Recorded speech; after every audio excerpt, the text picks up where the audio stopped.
আমি এমন কোন পুরুষ হতে চাই না যে পুরুষকে তার বউ অসম্মান করে কথা বলে। সোজা সাপটা কথা বলছি, আমি এমন কোন পুরুষ হতে চাই না যে পুরুষকে বাপ মা ভ্যালু দিতে চায় না। আমি এমন কোন পুরুষ হতে চাই না যে পুরুষকে তার বোন সম্মান করতে চায় না। আমি এমন কোন পুরুষ হতে চাই না যে পুরুষকে সমাজের লোক সম্মান দিতে চায় না। আমি এমন পুরুষ হতে চাই যে পুরুষকে তার বউ সম্মান করবে, যে পুরুষকে বাপ মা সম্মান করবে, যে পুরুষকে সমাজের লোক সম্মান করতে পারবে।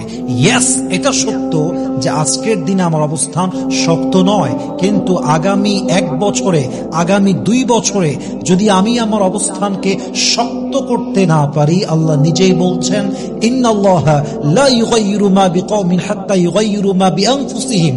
আমি আল্লাহ ততক্ষণ পর্যন্ত একটা জাতির ভাগ্যকে পরিবর্তন করি না যতক্ষণ পর্যন্ত সেই জাতি নিজেরা নিজেদের ভাগ্য পরিবর্তন করতে সচেষ্ট না হয়। অতএব আজকের অবস্থান 0, নট আ বিগ ডিল।